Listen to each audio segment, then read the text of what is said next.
Hello everyone, welcome to my channel Deep and Itisha ব্লগে আপনাদের সবাইকে স্বাগতম। এখন দুপুরবেলা আমি আপনাদের সামনে চলে আসছি। মুখটা দেখাচ্ছি না, তবে দুপুরের কি মেনু সেটা দেখাচ্ছি।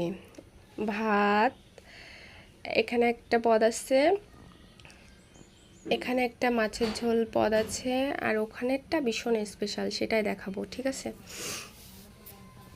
এই যে ভাত দেখেন, তারপর এইটা দেখা আগে, এইটা আরও স্পেশাল। এই যে কি বলেন তো, এটা লাউয়ের পাতা ভর্তা। ঠিক আছে, আর এইটা হচ্ছে শোল মাছ দিয়ে, লাউ দিয়ে, আলু দিয়ে রান্না করছি। ঠিক আছে, আর এই যে বললাম না, এটা বেশি স্পেশাল, আমার খুবই ভালো লাগে খেতে। গরমের সময় তো বিশেষত প্রায় সবারই ভালো লাগে, কার কার খেতে ভালো লাগে সেটা বলবেন। এটা কি বলেন তো বন্ধুরা, আমের চাটনি।